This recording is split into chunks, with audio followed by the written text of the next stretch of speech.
हरेक चाहिँ पहाडका दुर्गम ठाउँमा पनि कोको कोला पुगेको छ है।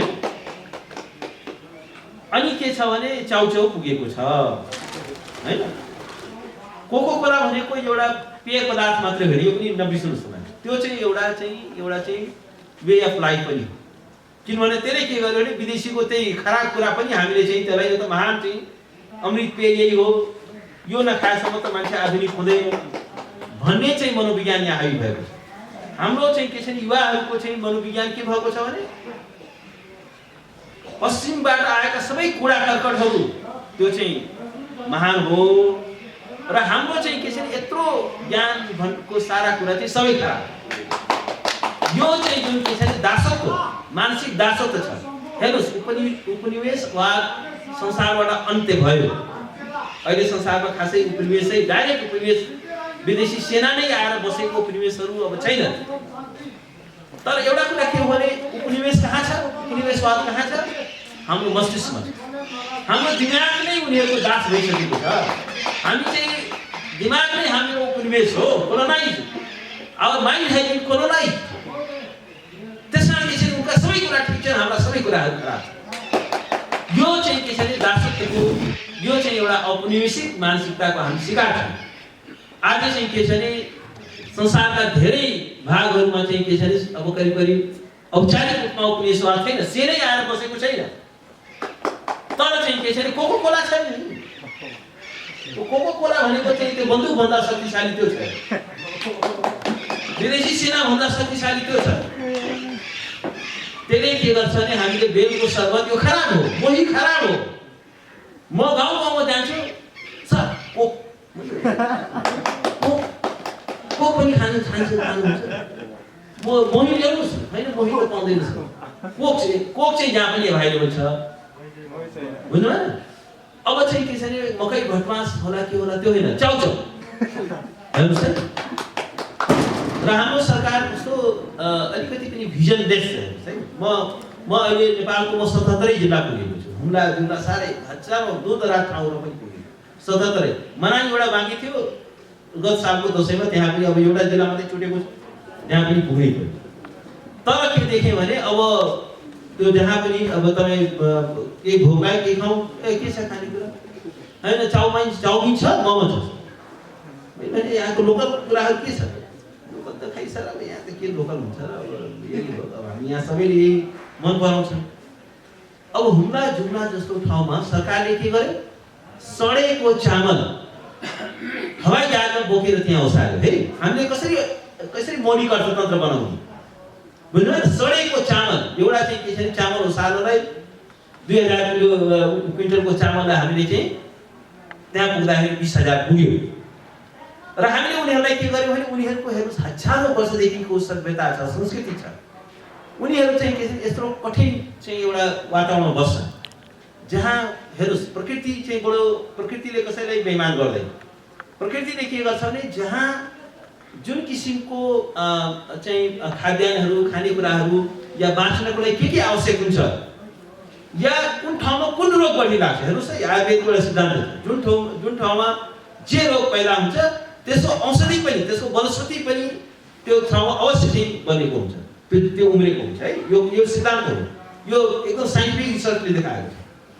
र अब त्यहाँ चाहिँ हेर्नुहोस् यत्रो कोदो हुन्छ, फापर हुन्छ, त्यहाँ चाहिँ के छ भने ओखर हुन्छ, स्याउ हुन्छ। त्यहाँ चाहिँ के छ भने अरू त्यो चामल पनि अरू मासिक चामल, अब त यहाँ बदनाम अब मासिक चामल अहिले यहाँ केही भयो, तर वास्तव त्यसको राम्रो चामल भनेर त्यो भयो। र अब चाहिँ के छ भने त्यो चामल मासिक चामलको ठाउँमा, कोदोको ठाउँमा, भटमासको ठाउँमा, फापरको ठाउँमा, ओखरको ठाउँमा हामीले के गर्यौँ त्यहाँ चाहिँ सडेको चामल चाहिँ के छ भने कुहिएको चामल 2000 रुपियाँ क्विन्टलको चामललाई 25,000 त्यहाँ चाहिँ पुर्याउने गरी र त्यहाँको मान्छेहरूको चाहिँ हामीले कस्तो चाहिँ एउटा चामल खाने मान्छे ठुलो। अनि उनीहरू के छ भने एक दिन हिँडेर आउँछ, 2 दिन हिँडेर आउँछ, एकचोटि 5 केजी चामल दिन्छ। ए चामल आज त नपाइने भयो, अब त पर्सि मात्रै आउने, फेरि हिँडेर आउने।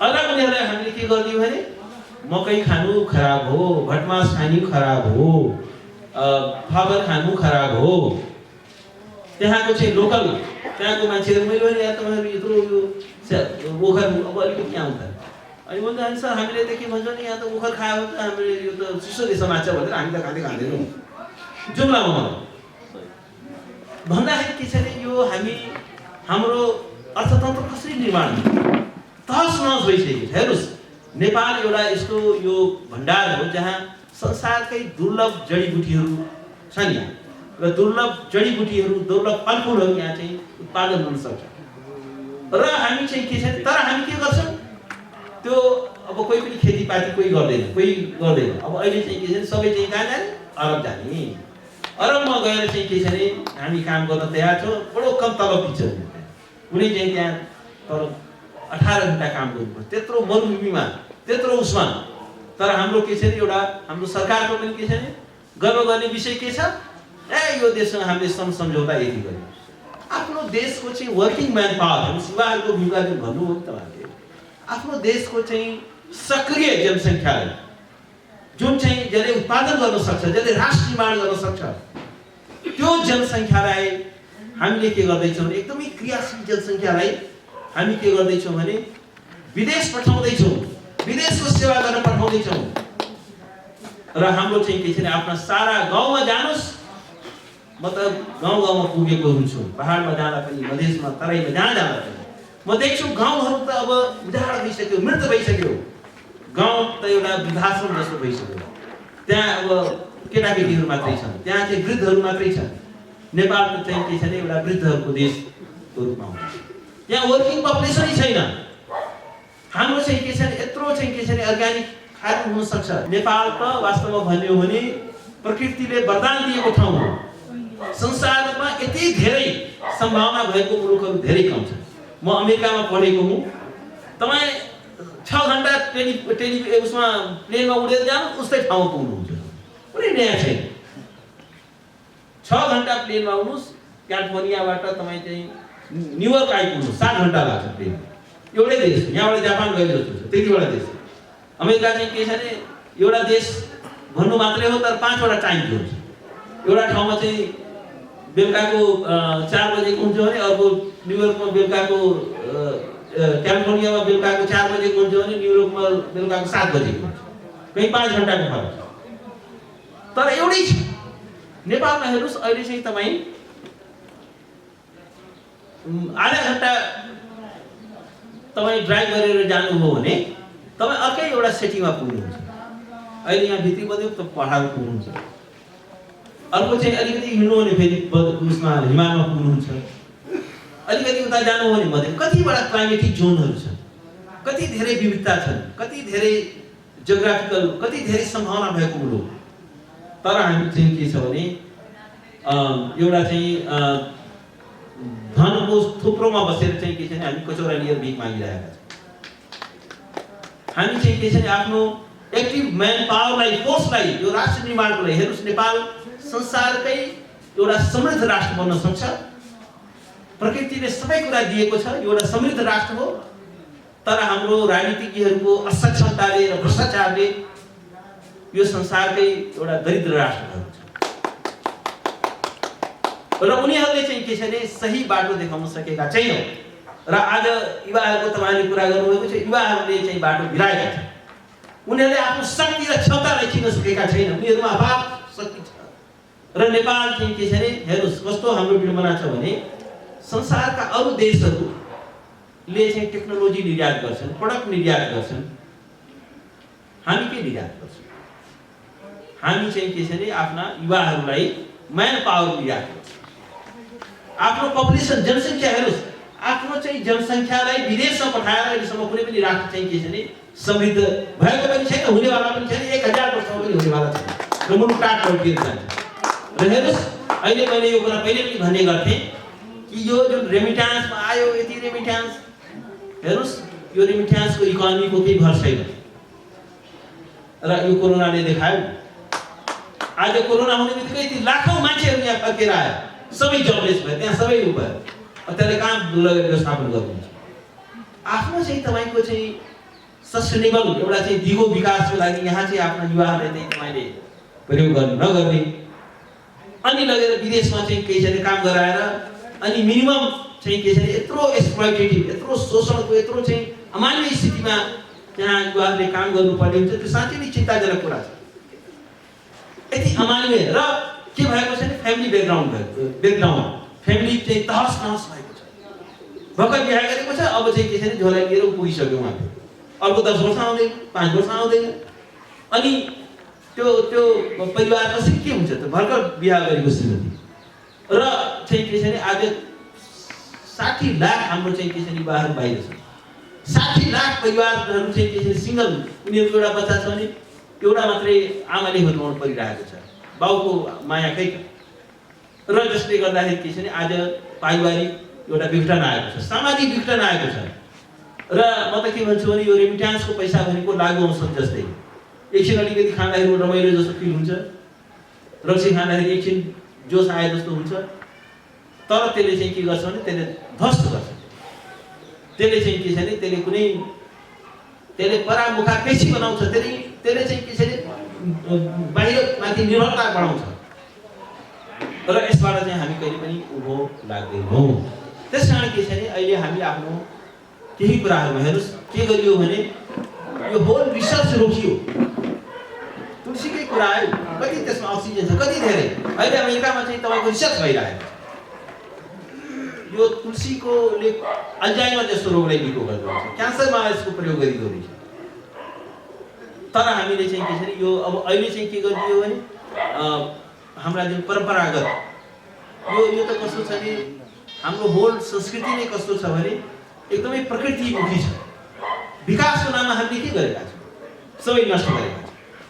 नदीहरू हेर्नुहोस् यही बागमती नदी यत्रो पवित्रताको कहीँ छ त्यहाँ पवित्रता आज बागमती ढलमती भएको छ त्यो विकास भन्ने कि विनाश भन्ने छ। आज चाहिँ के छ भने हाम्रा जङ्गलहरू सखात भएका छन् क्लाइमेट चेन्ज हुँदैछ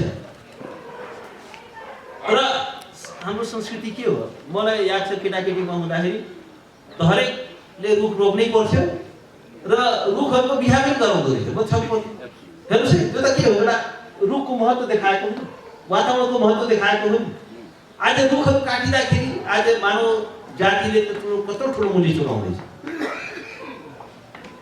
त्यस कारण के छ भने यसको रक्षाको लागि हाम्रो कोसिस हो हामीले चाहिँ के छ भने यो विदेशीहरूको चाहिँ आँखा चिम्लेर राम्रो कुरा ग्रहण गरौँ तर बेलको शरबत मोही छोडेर कोकोकोला नखानुहोस् है मकै भटमास छोडेर त्यो चाहिँ के छ चाउचाउ नखानुहोस् सडेका र यो चाहिँ के छ भने टेलिभिजनमा देखाएर चाहिँ विज्ञापन देखाएर र चाहिँ के छ भने त्यसले चाहिँ हाम्रो स्वास्थ्यको लागि हेर्नुहोस् हाम्रो यत्रो ठुलो यो आयुर्वेदको यत्रो ठुलो त्यसमा चाहिँ राज्यले 1 रुपैयाँ चाहिँ इन्भेस्ट गर्दैन गर्छ त्यसको रिसर्च गराउनु पर्यो नि। आयुर्वेदिक हस्पिटलहरू यत्रो चाहिँ मेडिसिनल प्लान्टहरू छ यहाँ मेडिसिनल हर्ब्सहरू छन् यहाँ संसारकै दुर्लभ जडीबुटीहरू छन् यहाँ तर के छ भने आज राज्यले अब चाहिँ के छ भने सारा चाहिँ औषधि आज अर्बौं रुपैयाँको चाहिँ हामी चाहिँ के छ भने औषधि गर्छौँ तर चाहिँ के छ भने एउटा एलोपेथीको के छ भने एउटा रोगलाई अलिकति यसो दबाई जस्तो गर्छ उसले 10 वटा अर्को रोग पैदा गर्छ शरीरलाई नै पोइजनस बनाउँदै जान्छ त्यसले कुनै पर्मानेन्ट सोलुसन दिँदैन। आज यो कोरोनाले नै देखायो होल चाहिँ के छ भने अब उनीहरूले नै भन्दैछन् होइन यो त यो औषधि होइन तपाईँहरू चाहिँ अदुवा खानुहोस् बेसार खानु त बेसार प्रधानमन्त्रीले भन्दाखेरि धेरै जो पनि उडायो तर त्यो कारणले मात्र होइन बेसार अदुवा यस्ता ज्वानो यस्ता कुराहरूको अब केही होला त्यसको पनि के छ भने त्यसको स्टडी हुनु पर्यो नि अब चाहिँ के स्टडी गराउनु पर्यो नि स्टेटको कर्तव्य हो नि यसको के हो त यसको नेपालमा कस्ता चाहिँ के छ भने मेडिसिनल प्लान्टहरू छन् त्यसको बारेमा स्टडी हुनु पर्यो र एउटा चाहिँ के छ भने अब वास्तवमा भन्ने हो भने यो चाहिँ के छ भने हामी अब विदेशी सेना त अब संसारमा विदेशी सेनै पठाउने राजनीति त अब त्यति चल्दैन तर सारा इकोनोमी चाहिँ के छ भने तपाईँ अर्काको हातमा छ। तपाईँ चाहिँ के छ भने औषधिको प्राइस जति राख्यो हामीले तिर्नु पर्यो फर्मुला दिँदैन। त्यस कारण के हो भने अब हामीले आफ्नो चाहिँ के छ भने हाम्रो जुन चाहिँ एउटा परम्परागत ज्ञान छ इन्डिजिनियस नलेज परम्परागत जुन टेक्नोलोजी छ प्रविधि छ यहाँको जुन प्रडक्ट छ हो त्यसमाथि चाहिँ हामी अलिकति गर्व गर्न सिकौँ, त्यसको अलिकति अनुसन्धान गर्न सिकौँ, त्यसको चाहिँ अलिकति खोज गर्न सिकौँ। र त्यसमा चाहिँ के छ भने राज्यले हेर्नुहोस् एउटा कुरा के छ भने नेपालमा कोही पनि यहाँको चाहिँ के छ भने तपाईँको यो चाहिँ ठुल्ठुलो घर बनाएर मेरो विकास भयो भनेर कोही पनि प्रभावित हुनेवाला छैन। त्यो त अमेरिका युरोपमा त्योभन्दा ठुल्ठुला घरहरू छ। हाम्रो चाहिँ के छ भने आफ्नो के त आफ्नो पहिचान के त आफ्नो केही पहिचान हुनु पर्यो नि। आफ्नो पहिचान केही पनि छैन। आफ्नो पहिचान हामीले बनाउनु पर्यो। हाम्रो सभ्यता त्यसको चाहिँ हामीले रक्षा गर्न सक्नु पर्यो। अब पुराना कुरा हाम्रो सबै खराब हुन् भन्ने हामीले चाहिँ सिकाइएको छ। कस्तो शिक्षा हो है? स्कुल हामीले बनाएका छौँ, त्यहाँ चाहिँ विद्यार्थीहरूले किन कुटाइ खान्छन्, किन नेपाली बोल्यो भनेर। यस्तो पनि हुन्छ। हेर्नुहोस् जबसम्म तपाईँले आफ्नो मातृभाषामा तपाईँको राम्रो कमान्ड छैन तबसम्म तपाईँले संसारका कुनै भाषा सिक्न सक्नुहुन्छ। जसलाई के छ भने आफ्नो भाषाकै नलेज छैन, आफ्नै संस्कृतिको बारे तपाईँ संसारको कुनै विषयको तपाईँ नलेज राख्न सक्नुहुन्छ। अरू भाषा सिक्नै सक्नुहुन्छ। त्यसको बेसिस नै पहिला आफ्नो मातृभाषा बोल्यो भने हो मेरो छोरा धेरै पढ्ने भयो, त्यो होइन। त्यसकारण के हो भने यो सबै कुरालाई अलिकति हामीले चाहिँ के छ ओपन माइन्ड उनीहरूको सबै कुरा खराब पनि भन्नु हुँदैन, यो पनि गलत हुन्छ। त्यसका पनि राम्रो कुराहरू सबै ग्रहण गर्नु, तर सबै कुरा चाहिँ आँखा चिम्लेर यो नै ठिक हो हामी सबै गलत हौ भन्ने कुरा चाहिँ के छ भने त्यो कुरा चाहिँ स्वीकार्योग्य हुन सक्दैन। र त्यसबाट चाहिँ हाम्रो स्वतन्त्र अर्थतन्त्रको निर्माण पनि हुन सक्दैन। हाम्रो चाहिँ इकोनोमी कब्जामा छ, कोलोनाइज भइसक्यो। आज चाहिँ के छ भने हामी ठुल्ठुलो उद्योगमा टेक्नोलोजीमा प्रतिस्पर्धा गर्न सक्दैनौँ पश्चिममा, तर हामीसँग प्रतिस्पर्धा गर्ने चिजहरू छ। जो संसारसँग त्यो कुरा छैन त्यो हामीसँग छ। हरेक देशको एउटा चाहिँ प्रकृतिले कुनै पनि मुलुकलाई ठगेको हुँदैन, तर एउटा कुरामा के हुन्छ भने त्यो चाहिँ राष्ट्रले आफ्नो क्षमताको पहिचान गर्न सक्नु पर्यो। आफ्नो चाहिँ के छ भने तुलनात्मक हाम्रो चाहिँ के छ भने के कुरामा हामी शक्तिशाली छौँ भन्ने कुराको चाहिँ के छ भने बुझ्न सक्नु पर्यो। खजानामाथि बसेर अनि त्यही कटौरा लिएर भिख मागे यो मानसिकताले यो दरिद्र मानसिकता हो। यो जबसम्म हाम्रो मानसिकता दरिद्र हुन्छ तबसम्म चाहिँ के छ भने हामी चाहिँ त्यो लाग्दैनौँ। पहिलो कुरा त के हो भने यो पूर्वीय दर्शन आफैमा एकदमै अत्यन्त त्यो समुद्र जस्तो यो भास्ट कुरा। त्यसमा खालि हिन्दुइजम मात्रै पर्दैन, बुद्धिज्म पनि पर्छ, त्यसमा चाहिँ के छ भने कन्फ्युसिजम पनि पर्छ, जैनिज्म पनि पर्छ। र वास्तवमा के हो भने यो गोलार्धको यो पृथ्वीको जुन पूर्वी भाग छ त्यो एउटा के हो भने सुरुदेखि नै एउटा सभ्यता संस्कृति र ज्ञानको क्षेत्र थियो। र खास गरी यो हिमवत खण्डमा त ऋषिहरूले एउटा तपस्या गर्ने नै ठाउँ। र वास्तवमा के हो भने यो इन्टायर चाहिँ के छ भने यो हिमवत खण्डबाट त्यो बेलाको चाहिँ धेरै ज्ञानका कुराहरू, धेरै तपस्या गरेका कुराहरू यहाँबाट चाहिँ ज्ञानहरू जन्मिएका छन्। र वास्तवमा यसको भास्टनेसलाई हेर्दाखेरि अब जस्तो वेद 4वटा छ, उपनिषद एउटा मात्र छैन, 108वटा उपनिषद छ, फेरि त्यसमा पनि हाङ्गाहरू छ, फेरि त्यसमा कतिवटा ग्रन्थहरू छन्। एउटा मात्रै चाहिँ तपाईँको जस्तो हिन्दुइजमकै कुरा गर्ने हो भने पनि यसमा यो एउटा मात्रै यसमा स्कुल अफ थट छैन। खट दर्शन भन्छ, 6वटा दर्शन, साङ्ख्य छ, न्याय छ, कतिवटा दर्शन, 6वटा दर्शन छ, डिफ्रेन्ट स्कुल अफ थट छ। र वास्तवमा के छ भने त्यो एउटा परम्परा अहिले चाहिँ रोकियो। तर आजभन्दा सैकडौँ वर्ष अगाडि ठुला चाहिँ शास्त्रहरू दिएर त्यहाँ चाहिँ कुनै यो धर्मलाई यो एउटा रूढिवादको रूपमा लिएको थिएन। धर्म भनेको कर्मकाण्ड मात्रै हो, अघि पनि कुराहरू आयो। तर धर्म अब हामीले के मात्रै गरिदियौँ भने त्यो एउटा कर्मकाण्डमा मात्रै सीमित गर्यौँ। हामीले के गर्यौँ त्यो एउटा चाहिँ रूढिवादितामा मात्रै हामीले सीमित गर्यौँ। तर यसको जुन एउटा फिलोसफिकल एस्पेक्ट हो त्यो चाहिँ बिस्तारै के हो भने बिस्तारै त्यो हामीले बिर्सदै गयौँ। किनभने अब त्यो लेभलको रिसर्च गर्ने मान्छे, अध्ययन गर्ने मान्छे पनि अब सीमित हुँदै गए। र त्यसमा चाहिँ के छ भने हाम्रो ध्यान पनि भयो किनभने हाम्रो यत्रो ठुलो विरासत छ आज चाहिँ के छ भने नेपालका खास गरी यो हाम्रा संस्कृत सभ्यताहरू संस्कृत भाषा अहिले के भन्छ भने संसारको यो सबै भाषाहरूको जननी भएको छ अहिले कम्प्युटरको जुन डेभलपमेन्ट भएको छ उनीहरूले के भन्छ भने सबैभन्दा सजिलो चाहिँ के छ भने यो कम्प्युटरीकृत गर्नको लागि संस्कृत भाषा सबैभन्दा साइन्टिफिक देखिन्छ र यो आफैमा एउटा भाष ल्याङ्ग्वेज हो र यसमा यति धेरै हेर्नुहोस् ग्रन्थहरू लेखिएका छन् संसारको त्यो बेलामा अब अहिले त अङ्ग्रेजीमा लेखिएको हो तर त्यो कालखण्डमा संसारको कुनै पनि भाषामा त्यति धेरै ज्ञानका कुराहरू त्यति धेरै चाहिँ रिसर्चहरू भएको कुनै पनि भाषामा त्यस्तो थिएन तर अहिले के हो भने त होल चाहिँ त्यो ज्ञानको त्यो विरासत नै हामीले आफ्नो बिर्सिसक्यौँ अहिले हामीलाई के लाग्छ भने हाम्रो आफ्नो संस्कृति हाम्रो आफ्नो ज्ञान यो सबै खराब हो र हामी चाहिँ के छ भने एउटा स्लेभिश इमिटेसन भन्छ एउटा दासले जस्तो अनुकरण गर्ने उनीहरूको सबै कुरा ठिक छ हाम्रो सबै कुरा खराब छ उनीहरू भनेका महान र अहिले के छ भने उनीहरूको ईश्वर पनि महान उनीहरूको देवता पनि महान र हामी युवा lesser children of lesser god र उनीहरू चाहिँ के छ भने चोजन पिपल अफ गड यो चाहिँ के छ भने एउटा हीन भावना हीन ग्रन्थि पनि हामीमा आएको छ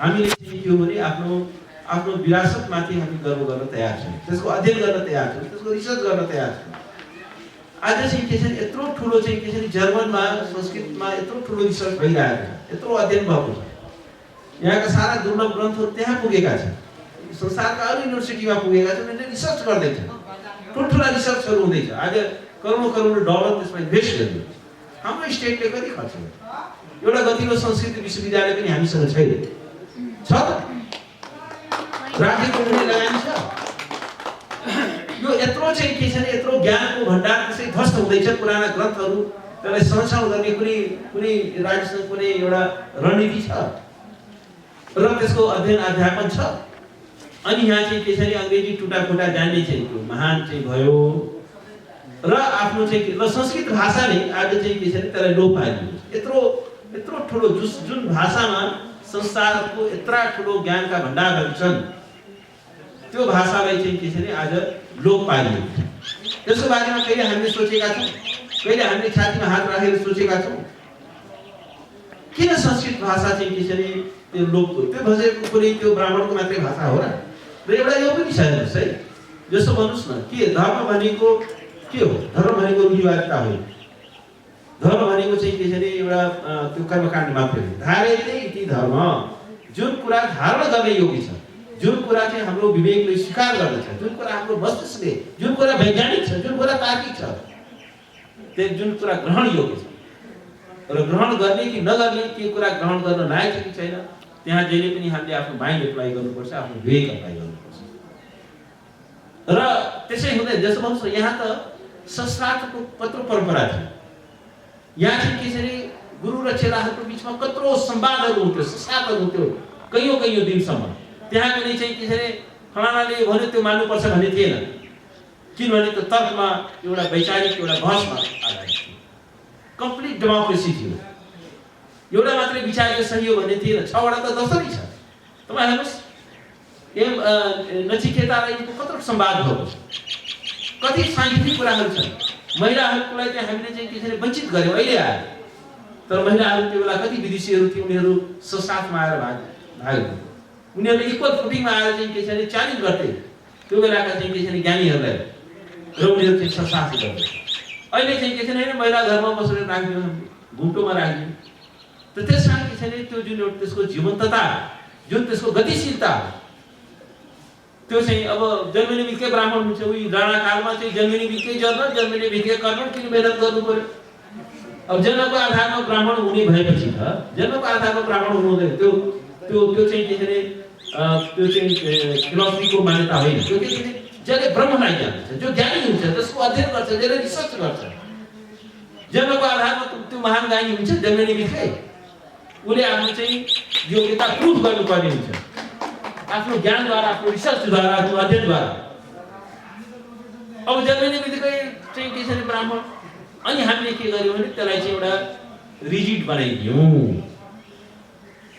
र हामीले के गर्यौं भने ल यो चाहिँ के छ भने ब्राह्मण हुने यो जाति प्रथा हामीले गर्यौं। जाति प्रथा नै चाहिँ के छ भने हाम्रो चाहिँ यो होल यसले चाहिँ प्रगतिलाई रोकिदियो र त्यहाँ चाहिँ योग्यता र क्षमताको आधारमा होइन जन्मको आधारमा हुन थाल्यो। कसको छोरा हो भन्ने आधारमा, कसको कुन उसमा जन्मियो भन्ने आधारमा हुन थाल्यो। र त्यसले गर्दाखेरि के छ भने यो जुन सारा रिसर्च रोकियो, सारा अध्ययन रोकियो र एउटा चाहिँ के छ भने हामीले चाहिँ त्यसको जीवन्ततालाई घुमायौं र जुन त्यसको जुन एउटा महत्त्व थियो त्यो चाहिँ के छ भने समाप्त भयो। त्यसमा अब के हो भने एउटा नयाँ ढंगले सोच्नु जरुरी छ। जन्मको आधारमा जसले ब्रह्मलाई जान्दछ, जो ज्ञानी छ, जसले रिसर्च गर्दछ, उही जन्मने बित्तिकै प्रोफेसर भए जस्तै। प्रोफेसरको छोरा प्रोफेसर हुन्छ, त्यसो भए प्रोफेसर भएर त्यही प्रोफेसर दिनु पर्यो नि त, है? त्यसो गर्न पाइन्छ हैन? कोही एकदम लडाकु छ, एकदमै उसले चाहिँ के छ भने स्ट्र्याटेजिस्ट छ भने ठीक छ, त्यसलाई त्यो एउटा मिलिट्री एउटा स्ट्र्याटेजी, तर त्यसको चाहिँ जन्मिने बित्तिकै जनरलको छोरा जनरल बनाउने त्यसो पनि केही हुन्छ। अनि कसैलाई चाहिँ के छ भने हैन त शूद्र होस् भन्ने, त्यसले गर्दा त्यो चाहिँ त्यो सबै चाहिँ के हो भने यो पछिका कुराहरू, यो वैदिक कालमा यसो थिएन। उपनिषदहरू त्यो त्यहाँ केही पनि छैन, यस्ता रूढिवादिताको कुरा केही पनि छैन। त्यहाँ सबै चाहिँ प्योर फिलोसफी, प्योर डिस्कसनहरू छ। तर आज चाहिँ के छ भने हामी चाहिँ त्यसको अध्ययन गर्न कोही पनि तयार छैन, त्यसको बारेमा रिसर्च गर्न कोही पनि तयार छैन। यत्रो चाहिँ के छ भने ज्ञानको चाहिँ भण्डार छ र चाहिँ के छ भने बुद्धिज्म नै त्यत्रो ठुलो चाहिँ के छ भने सारा संसारमा जब चाहिँ के छ भने अँध्यारो थियो, लाइट अफ एसिया, हामीले यहाँबाट चाहिँ के छ भने बुद्धले जन्मे। विश्वमै चाहिँ के छ भने एउटा शान्तिको अहिंसाको उनले चाहिँ एउटा मार्गदर्शन गरे।